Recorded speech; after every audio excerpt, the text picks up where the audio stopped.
औज़ुबिल्लाह मिनश्शैतानिर्रजीम।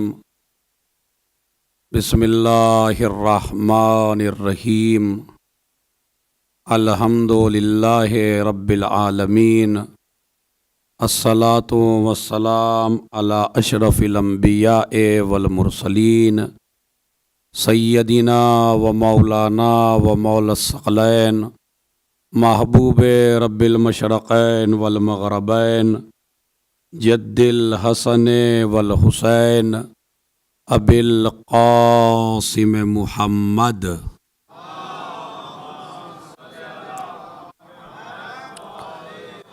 व अला अहले बैतिही अत्तय्यबीन अत्ताहिरीन अल-मासूमीन अल-मज़लूमीन अल्लज़ीना अज़हबल्लाहु अन्हुमुर रिज्स व तह्हरहुम तत्हीरा।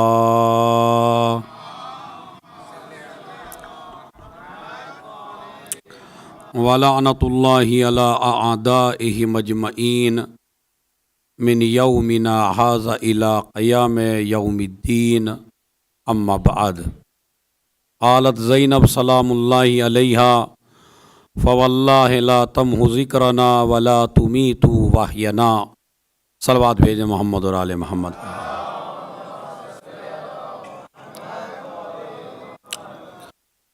मौज़ूए गुफ्तगू कल का यहाँ तक पहुँचा था कि जनाब ज़ैनब कुबरा सलामुल्लाहि अलैहा शरीकतुल हुसैन हैं और हुसैन शरीकुल क़ुरआन हैं। इसीलिए इमाम ज़माना की जो ज़ियारत मुस्तक़िल आप पढ़ते हैं उसमें भी है अस्सलामु अलैका या शरीकल क़ुरआन।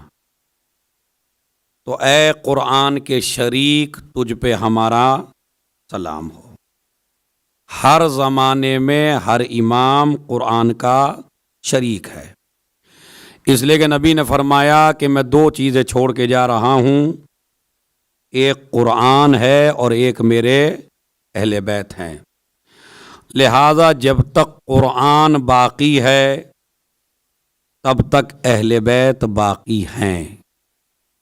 जब तक ये किताब बाक़ी रहेगी इस किताब का शरीक, इस किताब का बताने वाला, इस किताब का पढ़ाने वाला बाक़ी रहेगा।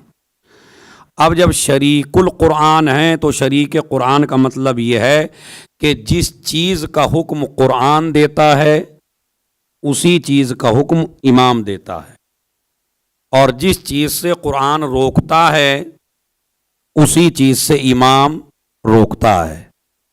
ऐसा मुमकिन नहीं है कि क़ुरआन किसी चीज़ से रोके और इमाम उसका ऑर्डर करे, और ये भी नहीं हो सकता कि इमाम किसी चीज़ को रोक दे और क़ुरआन उसका हुक्म दे दे। नहीं, जिस चीज़ से क़ुरआन रोकेगा उसी से इमाम रोकेगा। जिस चीज़ का क़ुरआन हुक्म देगा उसी का इमाम हुक्म देगा। जिस रास्ते पर क़ुरआन ले जाएगा उसी रास्ते पर इमाम ले जाएगा। जिस तरह क़ुरआन नूर है तो इमाम भी नूर हो, जिस तरह क़ुरआन ताहिर है इमाम भी ताहिर हो, जिस तरह क़ुरआन इल्म है इमाम भी आलिम हो, जिस तरह क़ुरआन में ख़ता नहीं है इमाम भी मासूम हो, जिस तरह क़ुरआन अल्लाह की तरफ से है इमाम भी अल्लाह की तरफ से हो, बंदों की तरफ से नहीं होना चाहिए।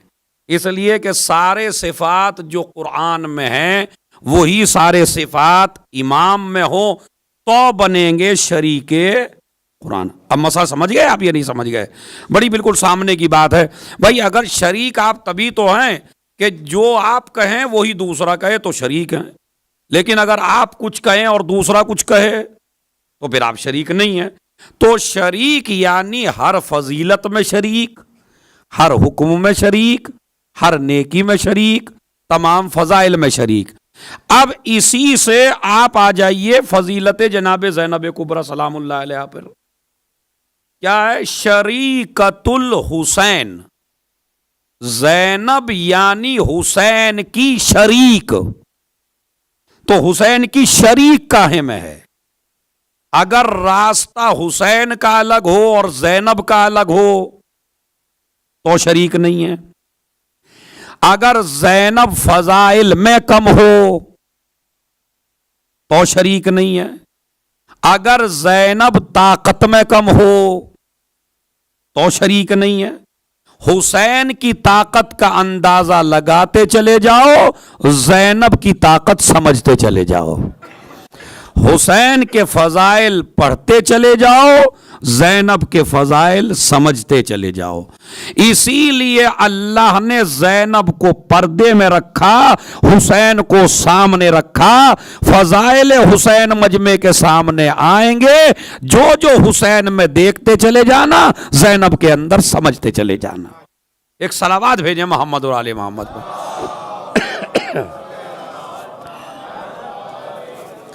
मसलन अता इमाम हुसैन अलैहिस्सलाम में कुव्वत अता कितनी है?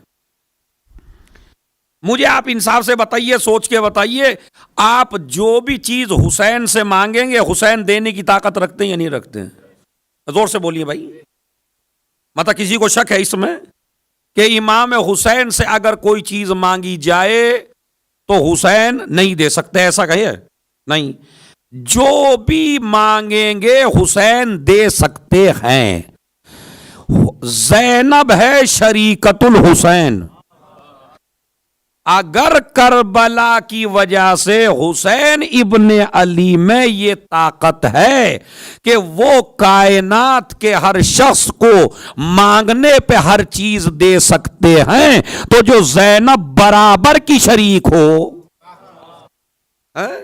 तो क्या उसमें ताकत नहीं है? कि इसीलिए बाकायदा वाकया के एक नाबीना, आंखें खराब हैं, डॉक्टरों को दिखा लिया है, बड़े बड़े इलाज करने वाले, बड़े बड़े आंखों के डॉक्टर आजिज आ गए हैं, मगर किसी भी तरह आंखों का मर्ज खत्म होने को तैयार नहीं है। बात फिर वहीं आ जाती है कि जो चीज हुसैन दे सकते हैं वही चीज ज़ैनब दे सकती हैं, इसलिए कि बराबर की शरीक हैं, शरीकतुल हुसैन हैं। तो लिहाजा अब वो एक बेचारा नाबीना तड़प तड़प के जब कहीं से ठीक ना हुआ तो एक जगह सबील लग रही थी।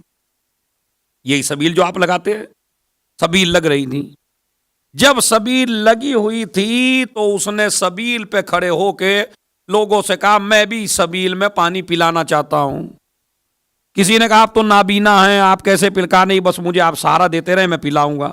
और पानी पिलाते पिलाते उसने इस्तिगासा किया बीबी ज़ैनब से। मैं तवज्जो चाहता हूं। कहते बीबी ज़ैनब से उसने इस्तिगासा किया कि शहजादी, मैं अपनी आंखों की वजह से परेशान हूं। दुनिया में हर इंसान दुनिया के मनाजिर अपनी आंखों से देखता है, लेकिन मैं दुनिया के मनाजिर देख नहीं पा रहा हूं। शहजादी मुझे आंखें इनायत फरमाएं। कहते हैं अभी मेरे दिल में ये बात आई थी। अरे मैं तवज्जो चाहता हूं भाई, एक एक आदमी से तवज्जो। अभी ये बात मेरे दिल में आई थी कि अचानक मेरी आंखों में नूर पैदा हुआ और मुझे वो सब कुछ दिखाई देने लगा और मेरी आंखें बिल्कुल ठीक हो गईं। अब समझे, जिस तरह हुसैन में ताकत है दिल की बात सुनने की, इसी तरह ज़ैनब में ताकत है। एक सलावात भेजे मोहम्मद और आले मोहम्मद पर।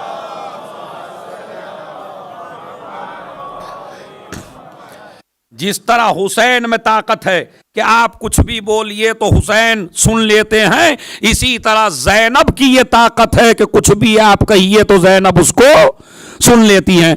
आंखें इनायत हो गईं, मजमा चारों तरफ दौड़ा, मजमा चारों तरफ भागा, कोई इधर। खुदा की कसम, हम जो हैं इस घराने से मांगने के तरीके अगर सीख लें, बस ये करीम घराना है, इनके देने में कमी नहीं है, हमें मांगने का सलीका नहीं आता। खुदा की कसम, इनसे मांग के तो देखिए आप, किस वक्त ये, और जब ये इनायत कर दें तो अब कयामत आ जाएगी, उस नेमत पे जवाल नहीं आ सकता। इसीलिए यहीं इमाम बारगाह अली रजा में एक किताब रखी हुई है जनाब ज़ैनब के ऊपर, उसमें मैं ये किस्सा पढ़ के आया हूं। उसके बाद कहते हैं कि एक्सीडेंट उसका एक हुआ उसी मोमिन का, और बेचारा जल गया, वो बदन उसका जल गया, लेकिन कहते हैं उसकी आंखों पर पूरा बदन जलने के बाद भी कोई असर नहीं पड़ा। आंखों तक आग आई जरूर, मगर आग ने असर नहीं किया। क्यों? इसलिए कि ये आंखें ज़ैनब की दी हुई हैं। ये लिखा बाकायदा, मैं अभी पढ़ के आया हूं कि ये आंखें ज़ैनब की दी हुई हैं। तो लिहाजा जो बीबी इनायत कर दे, जो ज़ैनब इनायत कर दे, जो ये खातून इनायत कर दे, उस पर जवाल भी आने वाला। तो इल्म की भीख मांगो तो ज़ैनब से, दौलत की भीख मांगो तो ज़ैनब से, इस्लाम पे मरना सीखो तो ज़ैनब से, इस्लाम पे जीना सीखो तो ज़ैनब से, अपने अल्लाह से इबादत की तौफीक मांगो तो ज़ैनब के सदक़े से मांगो। इसलिए कि ये बीबी वो है कि जिसने पूरी कायनात को, मौजू यहीं तो रुका था कि अल्लाह के दुश्मन थे, बस मैंने शुरू कर दिया, अल्लाह के दुश्मन थे, रसूल सामने आ गए, रसूल के दुश्मन बने, अबू तालिब सामने आ गए। अब ये मैंने बिल्कुल बच्चों की तरह आपको कहानी समझा दी है कि असले मसाला क्या है। क्यों आले मोहम्मद लोगों के हलक से नहीं उतरते? क्यों अली और अबू तालिब जो है आज भी लोग मुसलमान बर्दाश्त नहीं कर पा रहा है? समझ रहे आप? तो उसकी वजह मैं आपको बता रहा हूं, इसलिए कि अगर ये बाप बेटा ना होते तो आज कलमा ही ना होता, आज मुसलमान ही ना होता, आज नमाज ही ना होती, आज रोजा ही ना होता। लिहाजा अबू तालिब सामने आए, अबू तालिब को इन्होंने मिटाना चाहा और उनके मिशन को खत्म करना चाहा उनके मरने के बाद, तो अली सामने आ गए। अब जंगों में अली को उलझा रहे हैं, कभी कोई जंग, कभी कोई जंग, कभी कोई लड़ाई। अब अली इनसे मिट नहीं पा रहे हैं। उसके बाद इन्होंने कहा कि जाते अली को कत्ल करा के नाम अली मिटाओ। अब नाम अली मिटता कैसे? जिसका हसन जैसा बेटा हो। देखते चले जाइए आप। अब इमाम हसन ने शहादत तो दे दी, मगर बाप का नाम मिटने नहीं दिया। अब इमाम हुसैन अलैहिस्सलाम करबला के मैदान में आ गए। करबला के मैदान में कहा कि क्यों लड़ रहे हो? कहा बुग़्ज़न लिअबीक, हमें तेरे बाप से बुग़्ज़ है। तो लिहाजा यहां तक हिस्ट्री कल पहुंची थी कि इमाम हुसैन ने करबला की जंग अलीउन वलीउल्लाह की खातिर की है। अब इस तरह चलिए आप, ला इलाहा इल्लल्लाह को बचाया मुहम्मदुर रसूलुल्लाह ने, मुहम्मदुर रसूलुल्लाह को बचाया अलीउन वलीउल्लाह ने, अलीउन वलीउल्लाह को बचाया करबला ने। जो करबला को बचा ले उसे ज़ैनब कहते हैं। एक सलावात भेजे मोहम्मद और आले मोहम्मद पर।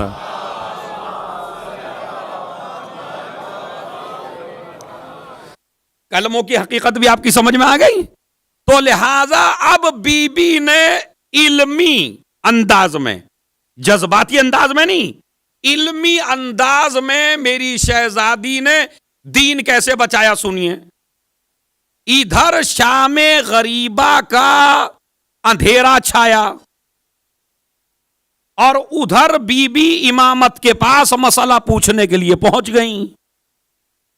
और इमामत का यह पहला मसला है जो बीबी पूछ रही हैं। पहला मसला है जाहिरी इमामत का जो इमाम सज्जाद से पूछ रही हैं। यहां जब पूछा मसला, यह बताइए कि हम क्या करें। यही तो मसला है कि ऐसे माहौल में हम करें तो क्या करें। छोटा सा बच्चा बता सकता है कि जान बचाइए, भाई अगर आग लग रही हो कहीं तो आपको क्या करना चाहिए? बोलिए, जान बचा। तो जो आपको पता है वो अली की बेटी को नहीं पता है? जो हम जैसे जाहिलों को पता है, क्या वो उसको पता नहीं है कि जिसने आलिमे इल्मे लदुन्नी की जबान चूसी हो, जिसने शीरे जहरा पिया हो, जिसे मासूमीन ने झूला झुलाया हो? अमा फजीलत का जुमला दे ही दूं आपको जो आए हैं। हुसैन इब्ने अली की फजीलत यह है कि जिब्राइल आते थे आसमान से झूला झुलाने के लिए। ज़ैनब की फजीलत यह है कि जिब्राइल ने झूला नहीं झुलाया, हुसैन ने झूला झुलाया है। एक सलावात भेजे मोहम्मद और आले मोहम्मद पर।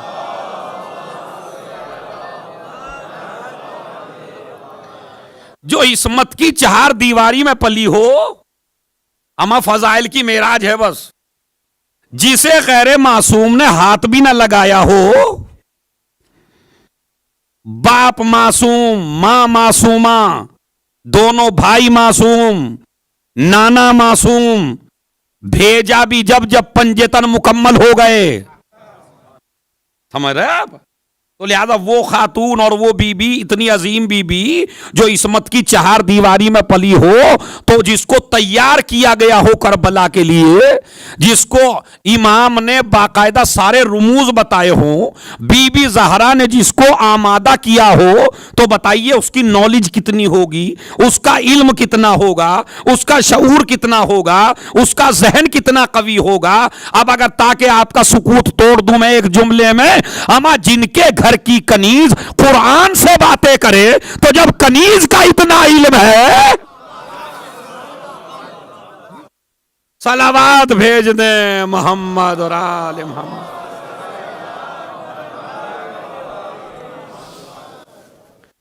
एक सलावात और पढ़े बावाज़े बुलंद।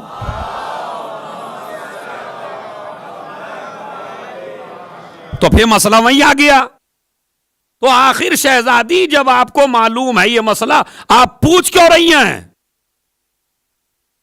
बात है या नहीं भाई? कभी कभी आपका जहन काम नहीं करता इसमें कि भाई जो मसला बीबी को मालूम है वो आपसे पूछने क्यों पूछ रही है? कि आपको पता नहीं है? कहा नहीं, मसला तो मुझे मालूम है मगर तुमको मालूम नहीं है, मैं क्यों पूछ रही हूं। अब मैं कयामत तक के लोगों को बताऊंगी मैं क्यों पूछ रही हूं। तवज्जो चाहता हूं भाई, जितने भी लोग आके बैठ गए हैं जरा तवज्जो दें। मैं बताना चाहती हूं मैं क्यों पूछ रही हूं। देखिए, मैं अगर चाहूं तो अपने इल्म पे भरोसा करके आगे बढ़ सकती हूं, और मुझे इमामत रोकने और टोकने वाली भी नहीं है।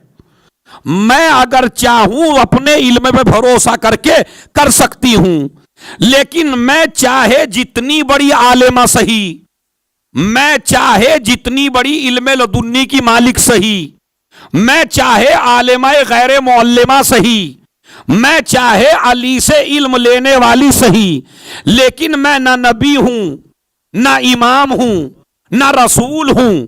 और यहां जो खेमे में है वो वक्त का इमाम मौजूद है, उसका इल्म मुझसे बहुत ज्यादा है, मेरा इल्म भी बहुत है, मुझे भी इल्म अल्लाह ने अता किया है, और इसी इमाम ने मुझे नस्बी दी है, अंते आलिमा गैर मुअल्लमा।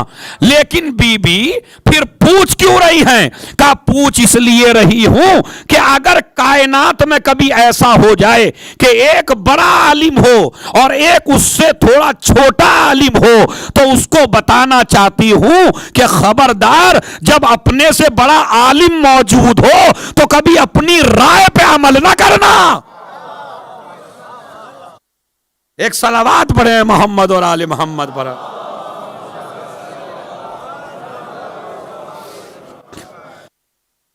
अब ये मसला कितना सख्त है उसे आज के जमाने में आप समझ सकते हैं। ये इतना आसान नहीं जितना आसानी से आपने मुझे दाद दे दी। जनाबे ज़ैनब कहती हैं, अगर अपने से बड़ा आलिम मौजूद हो तो आगे बढ़ो उस आलिम से पूछ के। कयास ना करो, अपनी राय पे अमल ना करो। एक तो आजकल हमारे जमानों फैशन आ गया, अजी ये हमारी समझ में नहीं आता। अच्छा वो बता दीजिए जो आज तक समझ में आ गया आपकी है। जहां थोड़ा सा शरीयत के मसले की बात आई, हर आदमी मुजतहिद बन जाता है। हर आदमी मेरी राय ये है, मेरा दिल ये कहता है। मजहब का मामला है। मुझे बताइए जो अज़ादारी है ये दीन का काम है या दुनिया का काम है? जोर से बोलिए, कभी आप मुझे ही फंसा दें फिर। हाँ, एक सलावत पढ़े मोहम्मद और आले मोहम्मद पर।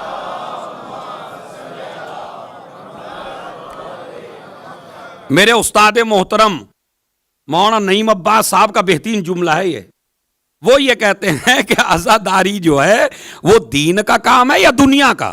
तो अब बताइए जरूर से आप। दीन का काम है, दुनिया का तो नहीं है ना, दीन का काम है। तो अब अगर ये आज़ादारी दीन का काम है और दुनिया का नहीं है, तो इसे अंजुमन वालों से पूछ के आगे बढ़ाओगे या आलिमों से पूछ के आगे बढ़ाओगे?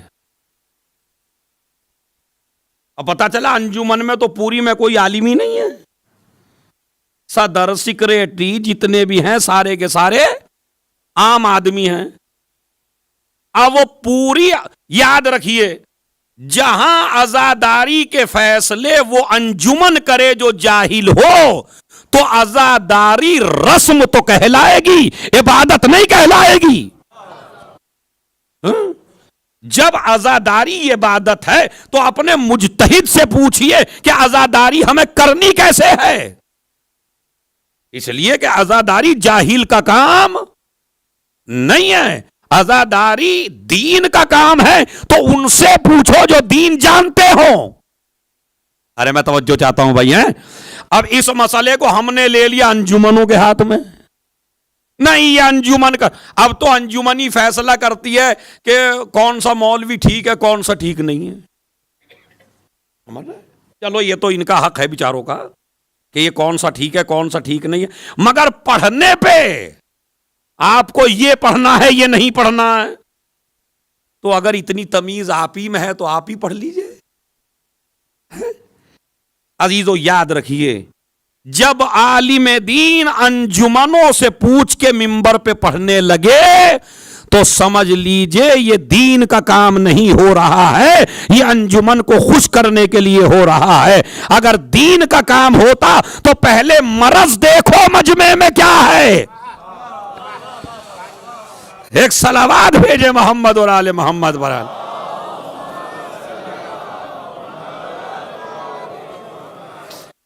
जो मजमे में मरज हो वैसा मिंबर से बयान दीजिए।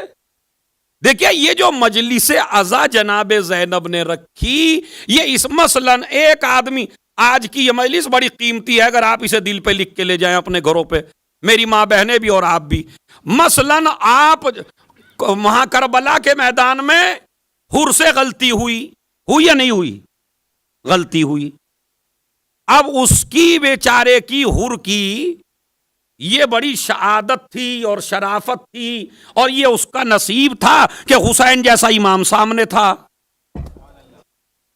तो गलती हुई तो इमाम के पास पहुंचा माफी मांगने के लिए, माफी मिल गई। अब ये जो इतना सारा मजमा बैठा है इमाम बारगाह अली रजा में, हम भी मुजरिम और गुनाहगार हैं, हमसे भी गलतियां होती हैं, हमसे भी खताएं होती हैं।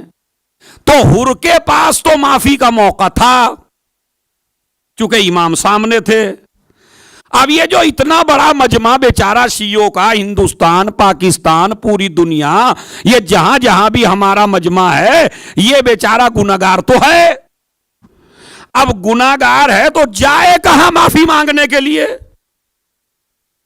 अब हुसैन इब्ने अली तो है नहीं। क्या अगर हुसैन इब्ने अली का दरबार हो तो जाके माफी मांग लूं मैं? अरे मैं बहुत अजीब और गरीब सी बात कर रहा हूं भाई, बड़ी तहकीकी बात है। तो ये बताइए, हुर का नसीब बड़ा अच्छा था कि वो उस जमाने में था। मैं आज के जमाने में पैदा हुआ, मेरा इमाम पर्दे गैब में है, तो मैं माफी मांगू तो कैसे मांगू?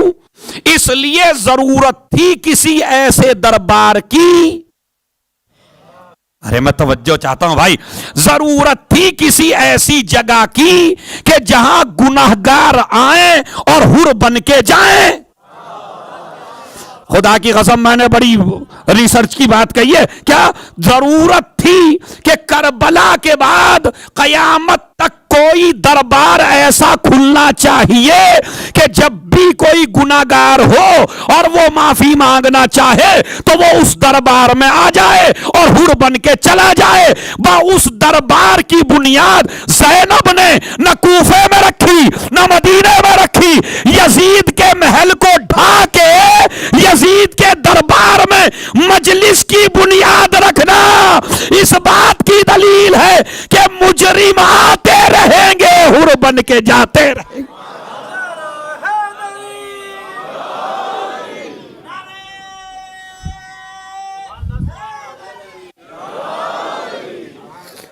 सलावत भेजे मोहम्मद और आले मोहम्मद।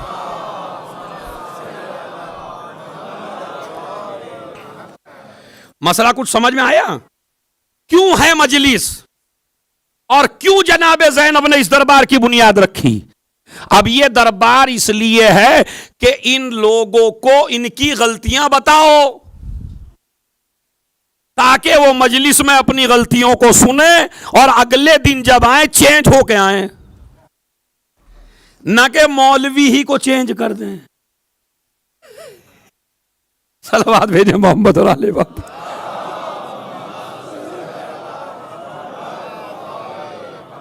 अब यहां मसला उल्टा हो गया। जब ऐसी बात पढ़ी जाने लगी मिंबर से कि जो मजमे को बुरी लगे, वो बुरी तो लगेगी जब फिट होगी भाई।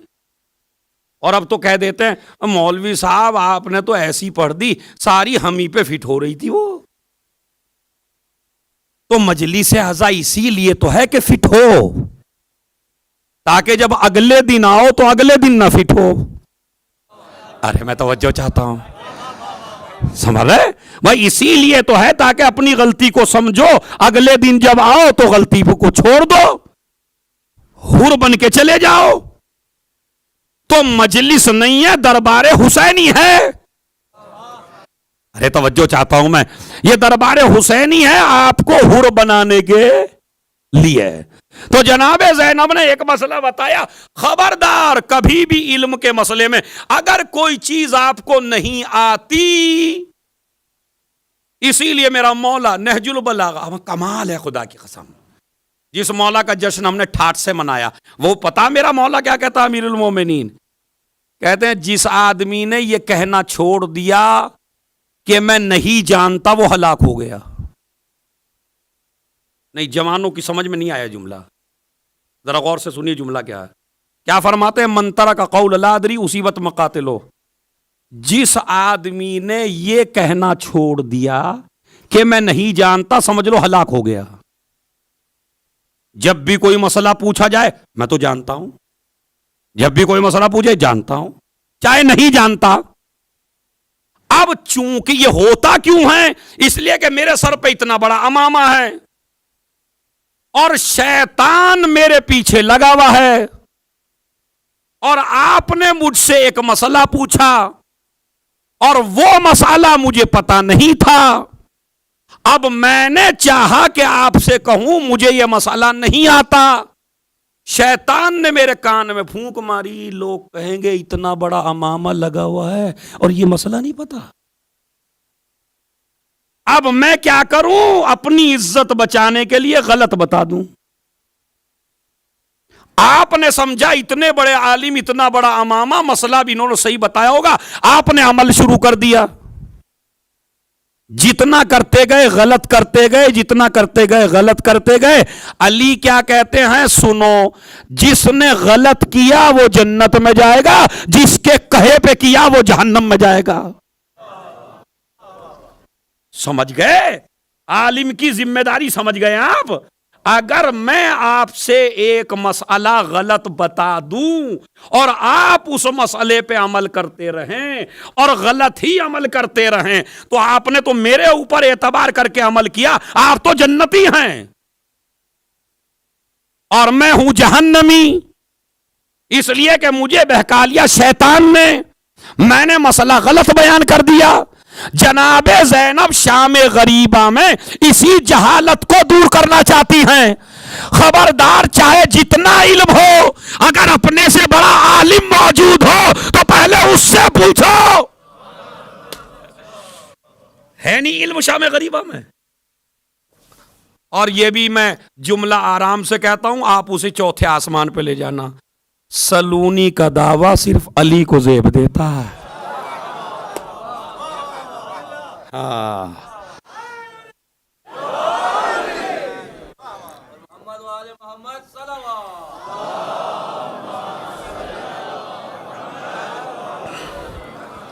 सलूनी का दावा किसी को ज़ेब, सलूनी का दावा सिर्फ किसे ज़ेब देता है?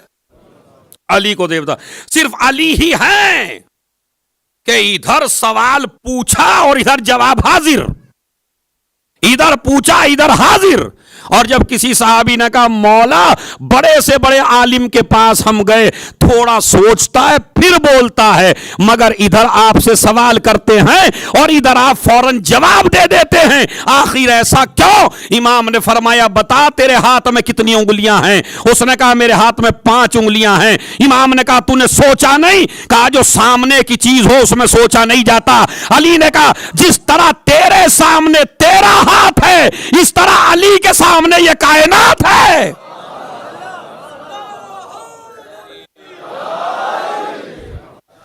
सलावात भेज दे मोहम्मद और आले मोहम्मद पर।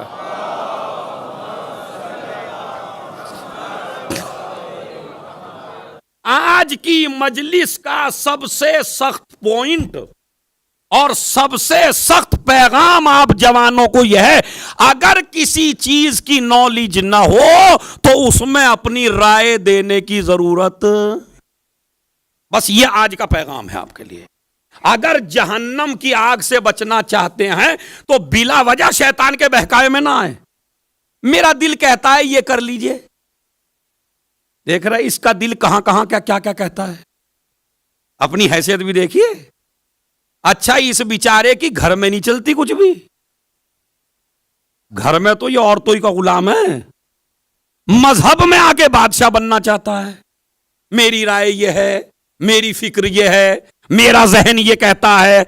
अरे कमाल की बात है, तुम जैसा आदमी मजलिसों में आने वाला जवान ये कहे मेरा दिल ये कहता है, मेरा जहन ये कहता है। अरे अगर तू अली वाला होता तो ये कहता हसन ये कहते हैं, हुसैन ये कहते हैं, बाकिर ये कहते हैं, सादिक ये कहते हैं, 11वां ये कहता है, 12वां ये कहता है। कयास वो करे जिसके पास इमाम ना हो। और तेरे पास तो इमाम है बयान करने के लिए, मेरे इमाम ने ये फरमाया, मेरे इमाम ने ये फरमाया, मेरे इमाम ने ये फरमाया। हदीस है। अब ये हदीसें भी सबकी समझ में नहीं आती, समझ रहे? खुदा की कसम, एक मशहूर नोहे खान, मिंबर से बयान कर रहा हूं, एक मशहूर नोहे खान से मेरी, ये भी नहीं बताऊंगा इंडिया का था या पाकिस्तान का, ताकि आप न पहुंच सके। बिल्कुल सारे रास्ते बंद कर दूंगा मैं तुम्हारे। है मशहूर नोहे खान, अब वो इंडिया का हो, पाकिस्तान का हो, अमेरिका का हो, लंदन का हो, इससे आपको बहस नहीं है। अब हमसे मुलाकात हो गई उनकी एक जगह, मैंने कहा भाई आप, कहा जी हम तो हदीसों पे चलते हैं। मैंने कहा अरबी पढ़ी आपने? कहा नहीं अरबी तो नहीं आती। हदीसें? कहा उर्दू में थोड़ी हदीसें हैं क्या? क्या गारंटी है तुम्हें जो हदीस है वो सही है? कहने लगा नहीं मौलाना मुझे आप हल्के में ना लीजिए। नहीं, मैंने कहा मैं तो बहुत भारी में ले रहा हूं भाई, आपको कौन कहता मैं हल्के में ले रहा हूं, खुदा की कसम मिंबर से। कहने लगा 40,000 हदीसें याद है मेरे। और मैंने कहा भाई कमाल है। मैंने कहा मेरे तो इतनी याद नहीं है, बहरहाल 40,000 याद है। अब जो जोहर की नमाज पढ़ने लगे कमरे में, तो जोहर की नमाज जोर जोर से पढ़ रहे थे, बिस्मिल्लाहिर्रहमानिर्रहीम अल्हम्दुलिल्लाह रब्ब, इतनी गाढ़ी क़िराअत। मैंने कहा ये 40,000 में से 41वीं हदीस है शायद। समझ रहे कि सब लोग तो आज तक चुप रह के नमाज पढ़ते बेचारे। जोहर असर की इख्फाती नमाज है, तो ऐसे ऐसे फनकार जिस मजहब में आ जाएं, अमन नोहे खान हो तो नोहे खान की हद में रहो, मुज्तहिद ना बनो। और कमाल की बात है, आप पे मुझे ताज्जुब है, आप नोहे खान से दीन पूछते हैं भाई। वो ठीक है, उसकी आवाज अच्छी है, वो गिरिया कराता है, आप रो लीजिए, मगर ये थोड़े ही कि आप मसले भी उसी से पूछने लगे। और ये उसकी ताकत भी नहीं है कि वो मसला बयान करे। तो अजीजों, ये माहौल बनता चला जा रहा है। हमारे यहां से उलमा की तरफ से हटके हमारा तबका जाहिलों की तरफ ज्यादा जा रहा है। सारा दीन उसी से पूछना चाहते हैं। थोड़ी सी आवाज पसंद क्या आ गई? आवाज से दीन का राबता नहीं है। मेरी बीबी ने बताया, जब अपने से बड़ा आलिम मौजूद हो तो मसला उस आलिम से पूछो। अरे खुदा, ये वरना शाम गरीबा से आप क्या समझे? फिर भाई बताइए, क्या समझे आप शाम गरीबा से? आपने नहीं देखा, एक आदमी ने नया दीन फैलाया, नया दीन। जैसे कि आजकल इंडिया पाकिस्तान में माशाअल्लाह कई ऐसे हैं जो नया दीन फैला रहे हैं अपनी तरफ से, इस तरह के हैं लोग। तो नया दीन फैलाया, उसको मानने, आज एक ने माना, कल दो ने माना, कल तीन ने माना। अच्छा, तुम अगर तजर्बा करना चाहो तो तुम भी उल्टी सीधी बात करके देखो, एक दो कुछ दिनों में तुम्हारी तरफ भी आ ही जाएंगे, क्योंकि शैतान आपको तन्हा छोड़ने वाला नहीं है। आ गए उसकी तरफ भी, मजमा बढ़ता चला गया। जब मरने लगा तो एहसास हुआ मैंने तो बड़ा गलत किया। छठे इमाम फरमाते हैं, अब ये एहसास में पड़ गया, अल्लाह से माफी मांगने लगा। आवाज कुदरत आई, अगर ये माफी मांगते मांगते मर भी जाए तो भी नहीं माफ करूंगा। क्यों? कहा, इसके अकीदे पे जो लोग मर गए, जिनको इनने बहकाया, उनका क्या होगा? तो अजीजों, आलिम की भी बहुत बड़ी जिम्मेदारियां हैं। इधर बीबी ने मसला पूछा और उधर सज्जाद ने मसला बताया। जैसे ही बताया, दूसरा काम बीबी ने आपको बताया। पहले मसला, दूसरा काम बीबी ने बताया। इधर इमाम का ऑर्डर हो तो आप अपनी राय पे अमल ना करो, जो इमाम कह दे उसकी तरफ चलो। अब ज़ैनब के लिए खेमे में जल के मर जाना आसान है, और ज़ैनब के लिए बेरिदा आना मुश्किल है। आदत कहती है ज़ैनब खेमे में रहो, इमामत कहती है ज़ैनब पर्दे से बाहर निकलो। जो आदत को कुर्बान कर दे उसे ज़ैनब कहते हैं। अरे मैंने तो खूने जिगर पिला दिया भाई आपको, है। एक सलावत भेजे मोहम्मद और आले मोहम्मद पर।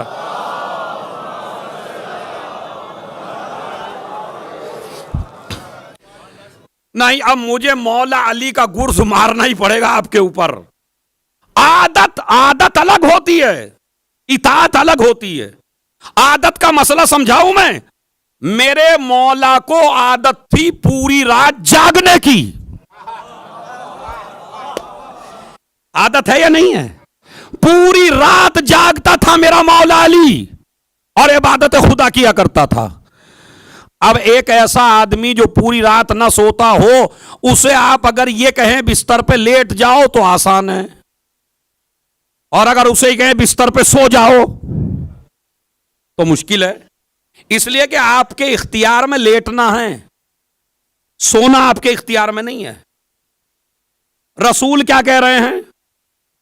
अली मेरे बिस्तर पे सो जाओ।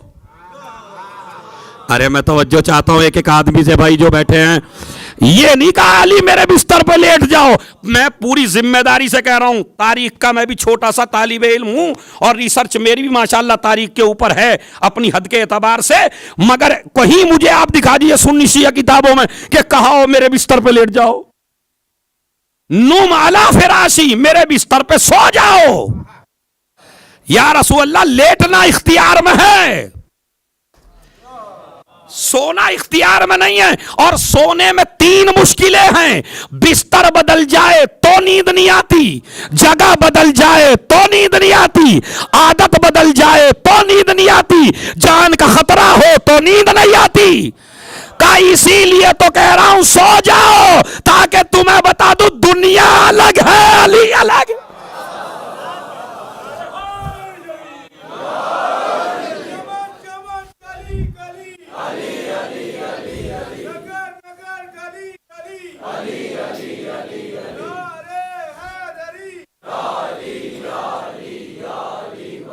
हक है। सलावत पढ़े बावाज़े बुलंद।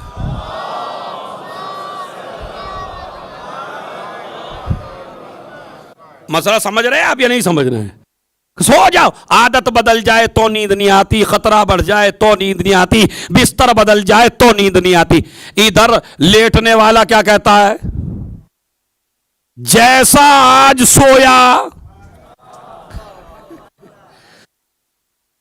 जैसा आज सोया ऐसा कभी, जोर से बोलिए, एक दफा और बोलिए, जैसा आज सोया ऐसा कभी नहीं सोया। उधर अल्लाह की आयत भी आ गई कि हमने तुमको अपनी मर्जी का मालिक बना दिया।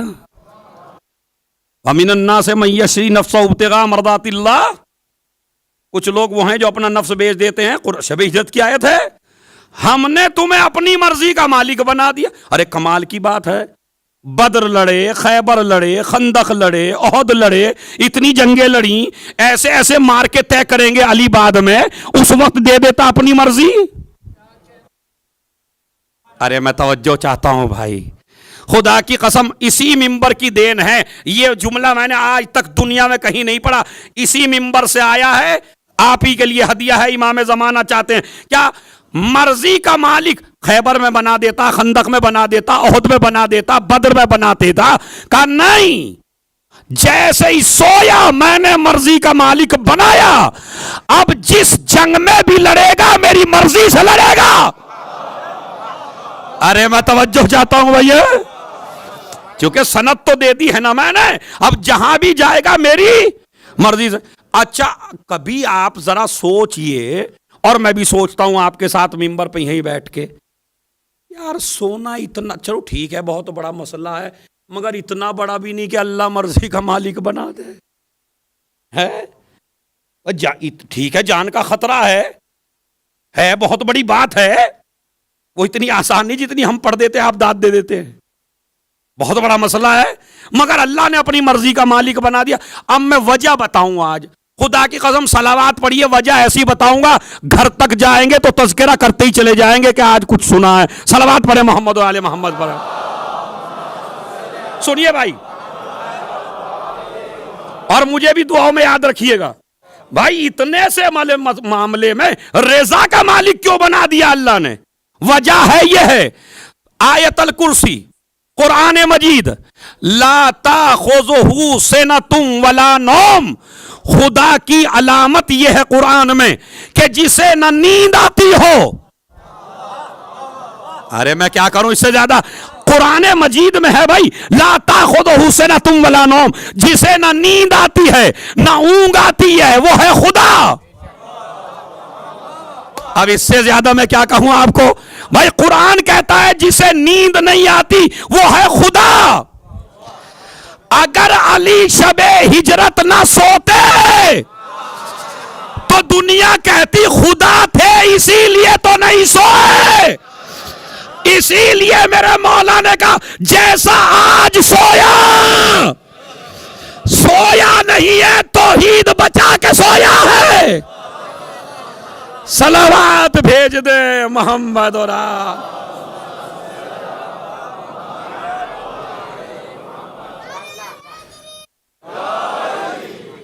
समझ रहे हो? सोया नहीं है। बताइए अली के सोने से तौहीद बची या नहीं बची? अब बंदे समझ गए कि हाँ भाई ये खुदा नहीं है, अल्लाह ने अपनी मर्जी का मालिक बना दिया। अब वो फरिश्ते भी आ गए दो, उन्होंने कहा जाओ और अली के सराहने खड़े हो जाओ, एक पायती एक सराहने। अब वो आके खड़े हो गए। और वो हिफाजत में लगे हुए हैं। तवज्जो चाहता हूं मैं। बक्किन बक्किन लका यब्ना अबी तालिब, मुबारक हो ए अबू तालिब के बेटे, अल्लाह की मर्जी के मालिक बन गए। अरे ये अबू तालिब का लफ्ज क्यों रखा? कहा इसलिए कि बिस्तर पे सोने की आदत उसी ने डाली थी। अब मैं आपको और गहराई में लेके चलता हूं। वो गहराई सुन लीजिए। जिस हुजरे में मौला अली लेटे थे तलवारों के साए में, उसी हुजरे में फातिमा बिनते असद भी थी। सुनिए ये बात, कभी नहीं सुनी। उसी हुजरे में फातिमा बिनते असद मौजूद थी। चलिए मौला अली तो इमाम हैं, खलीफा हैं, सबसे बड़े आलिम हैं, ज़ैनब के बाप हैं। मौजू बीबी ज़ैनब पे सुनते रहिए किस तरह रब्त है इस खातून बीबी का मेरे मौला से। ये बीबी है यहां। रसूल तो चले गए, गार में चले गए, पनाह मिल गई, अब कोई ढूंढ भी नहीं सकता। समझ रहा है? जब ये तलवारें लेके आए हैं लोग, तो मां को क्या कहना चाहिए? मैं आपसे पूछता हूं, क्या कहना चाहिए है भाई? अब तो रसूल भी बच गए हैं ना, चले गए पनाह में, तो अब इन्हें क्या कहना चाहिए? वो कमबख्तो, तुम जिसे मारने आए हो वो ये नहीं है, ये तो मेरा बेटा अली है, और वो तो जाके जिसको तुम ढूंढ रहे हो वो यहां से ईमानदारी से बताइए फितरत क्या कहती है? कहना चाहिए या नहीं कहना चाहिए? तो अली की शुजाअत से ज्यादा फातिमा बिनते असद की शुजाअत है यहां। अरे मैं तवज्जो चाहता हूं। कोई अपने बेटे को तलवारों के साए में लेटा देखे और जालिम हमला भी करना चाहे और मां एक भी दफा न कहे कि ये तो मेरा बेटा है, वो तो चले गए, मगर कोई रिवायत नहीं, अल्लाह मजलिस लिख कर बिल्कुल चुप रही, शुक्र खुदा करती रही, घबराई क्यों नहीं? कहा मैं तो इसलिए खुश थी कि मैंने पाला ही नबी के लिए था। सलावात भेज दें मोहम्मद।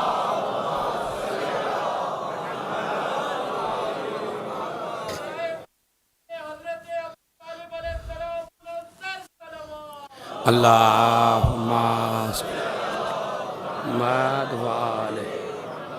वाजिल फरज। तो आपने देखा दी, तो फातिमा बिनते असद जिसकी दादी इतनी बड़ी शुजा हो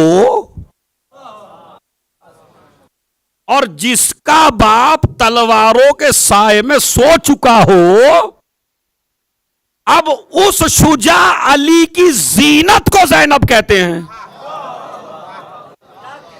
उस शुजा अली की जीनत का नाम ज़ैनब है। तो बाप ने आदत पे अमल नहीं किया, इताअत करके बताया। और अब देखिए बाप के अंदर जीनत कैसे बनी है। इधर का सो जाओ, इधर सजदे शुक्र में चले गए। हमारे अहले सुन्नत भाई कहते हैं और मुहद्दिस देहलवी कहते हैं, इस्लाम में सबसे पहले सजदे शुक्र जिसने किया उसे अली कहते हैं। इतना बड़ा हवाला दिया मैंने आपको। इससे पहले कोई सजदे शुक्र नहीं जानता। सजदे शुक्र सबसे पहले अली ने किया है। जब नबी ने कहा मेरे बिस्तर पे सो जाओ, तो दुनिया को हमने जब जान का खतरा होता है तो हमने सब्र करते हुए नबियों को देखा है, शुक्र करते हुए नहीं देखा। आइए नबी की मां का किस्सा सुनाऊं। जनाबे हाजरा इस्माइल को पाल रही हैं, मगर थोड़ा सा निशान देख लिया, मर गई, सब्र करके मर गई। मगर वाहरे कमाले शुजाअते ज़ैनबे कुबरा, जहां नबियों की माएं सब्र करती हैं, वहां अली की बेटी शुक्र कर रही है। राह खुदा में यह है ज़ैनबे कुबरा सलामुल्लाह अलैहा। और इधर इमामत ने मसला बताया। आखिरी जुमला जिसके लिए बड़ी तवज्जो चाहता हूं मैं आपसे, देखिए जब इंसान ज्यादा सदमे में हो तो आदमी का जहन ठीक से काम नहीं करता, होता नहीं होता ये? बताइए, आप गौर करके बताइए, काम ठीक करता है जहन? जिस ज़ैनब ने इतना बड़ा वाकया अपनी आंखों से देख लिया हो तो उसके जहन की ताकत का अंदाजा बताऊं क्या है? मसला पूछ के बता रही हूं, मेरा जहन सही है, और इमाम जवाब दे के बता रहे हैं मेरा जहन भी सही है। मैंने तो मजलिस पढ़ दी, अब जिसका नसीब है समझ में आया, समझ में आया, नहीं समझ में आया। ऐसे माहौल में जिसकी नवासी का जहन न बहके,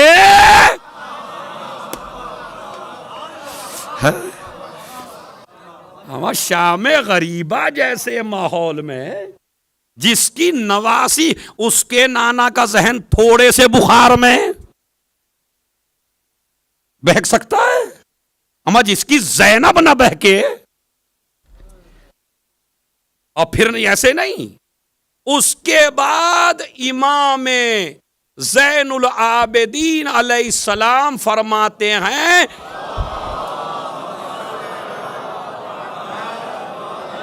बड़ा जुमला है खुदा की कसम, कि 11 मुहर्रम में भी मेरी फूफी ज़ैनब ने नमाज़े शब तक क़ज़ा नहीं की है। ये आह करना वाह करना बड़ा आसान है। इतने बड़े वाक़े के बाद हमारे घर में एक मौत हो जाए तो सुबह की नहीं होती, मगरिब व ईशा नहीं होती, या खुशी हमारे घर में हो जाए तो नमाज चली जाती है।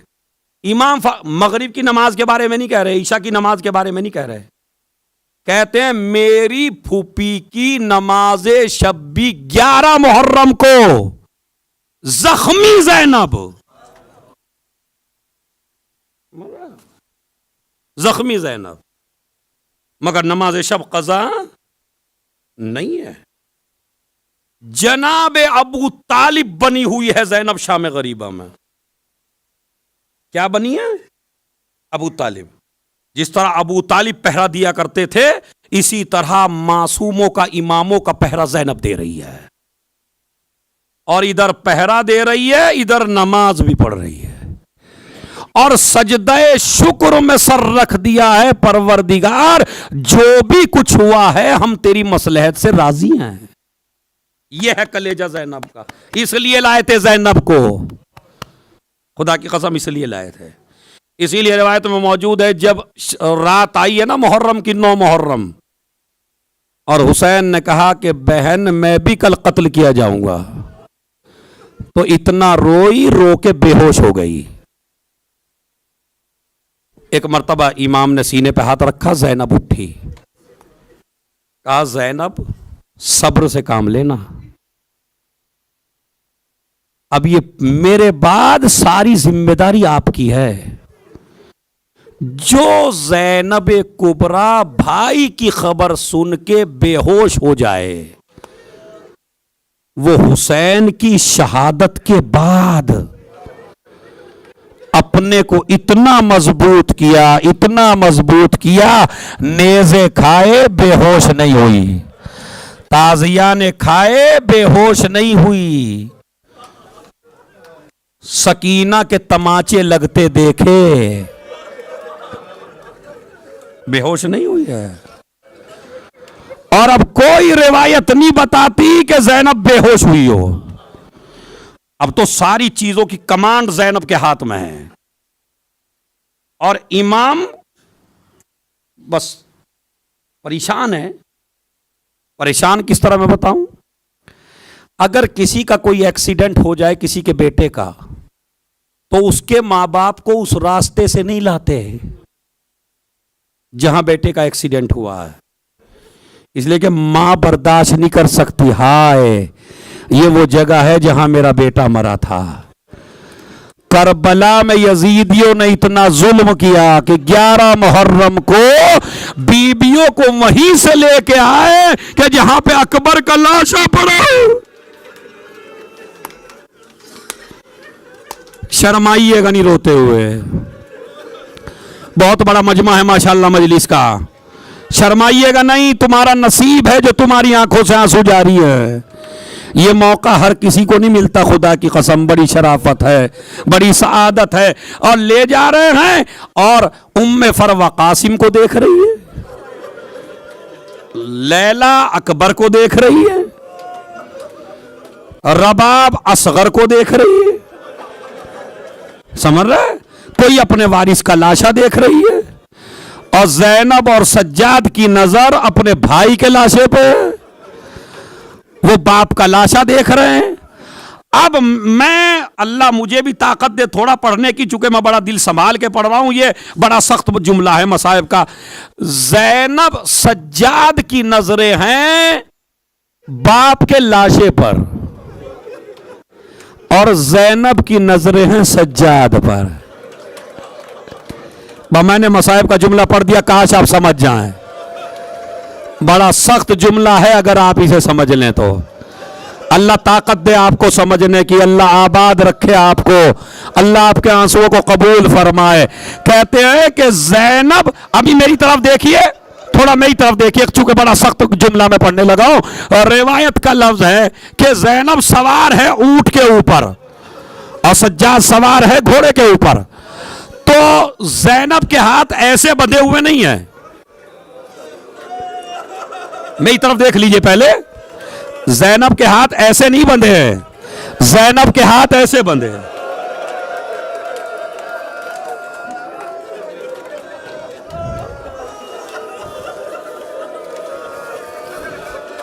जैनब के हाथ पसे पुश बंधे हैं। अब जो जैनब के हाथ बंधे हैं, तो मुझे सोच के बताइए ऊंट की ऊंचाई कितनी होती है? जितना 2 मंजिला मकान होता है ना, उतनी ही ऊंट की ऊंचाई होती है।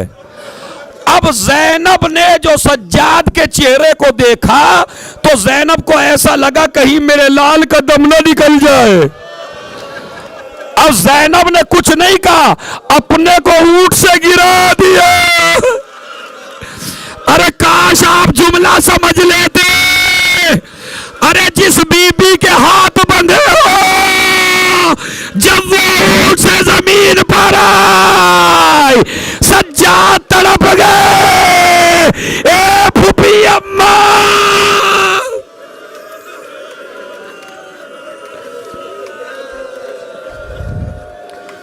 ए फूफी अम्मा, आपको क्या हो गया है? उठ गई। या तो अब्बास घोड़े से ऐसे गिरे थे, हाथ नहीं थे जो सहारा लेते। जैनब कैसे सहारा ले, हाथ बंधे हुए हैं। जुमला देखिए, अब मैं फिर कहना चाहता हूं, बड़ा रोक के पढ़ना चाहता हूं ये जुमले। एक मर्तबा कहा, मेरे लाल ये क्या हो रहा है? फूफी अम्मा क्या बात है, तेरे चेहरे का रंग क्यों बदल क्या क्या हसरत है। देखिए क्या कहते, पता क्या कहते हैं? फूफी अम्मा, ए फूफी अम्मा, जिसके जवान बेटा जिंदा हो और उसके बाप का लाशा पड़ा रहे, इन्होंने अपने नजिस कुश्तों को दफन कर दिया, और मेरा बाबा, मेरी बीबी ने सहारा दिया। मेरे लाल, हम हमेशा गरीब नहीं रहेंगे, तेरे बाबा का रोजा बनेगा, लोग जियारत के लिए आएंगे, कायनात का मजमा होगा, अल्लाह एक कौम को लाएगा इज्जत के साथ, तेरे बाबा का लाशा। समझा दिया, दिल को तसल्ली हो गई, मेरी फूफी ने मुझे समझा दिया। चले सज्जाद। अभी सज्जाद चले ही थे कि पीछे मुड़ के क्या देखा, जैसे आप देखते हैं। जो जो गया है करबला वो जानता है इस बात को। जब आप करबला जाते हैं तो जाते ही हुसैन का रोजा देख के रोने लगते हैं। जाते हुए तो आप कम रोते हैं, लेकिन जब आप जियारत करके लौटते हैं तो आप रास्ता नहीं देखते सामने का, बार बार पलट के हुसैन का रोजा देखते हैं। है या नहीं फितरत? मौला मुझे दोबारा बुलाना, मौला मेरे सफर को आखिरी सफर करार न देना। आपको तो रोजा नजर आता है, सज्जाद को लाशा नजर आ रहा था। ज़ैनब को लाशा नजर आ रहा था। सज्जाद ने मुड़ के क्या देखा, बाप का लाशा पड़ा हुआ है और ज़ैनब लाश के चारों तरफ तवाफ कर रही है भाई के लाशे का। एक मर्तबा का फूफी अम्मा क्या कर रही हो, कोई आंख नहीं रहेगी, घर तक जाएंगे रोते हुए। कहा फूफी अम्मा क्या कर रही हो, कहा बेटा जब तुम्हारे घर से अब्दुल्ला के घर जाती थी तो पहले हुसैन की पेशानी पे बोसा देती थी, जब मुसल्ले पे जाती थी तो पहले हुसैन को प्यार करती थी, अब तो भाई को छोड़ के जा रही हो। मेरा दिल चाहता है बोसा ले लूं। फूफी अम्मा तवाफ क्यों कर रही हो, बोसा ले लो। कहा मेरे लाल देख रही हूं कोई जगह ऐसी मिल जाए जहां तीर ना लगा। ए सज्जाद, अरे मेरा भैया,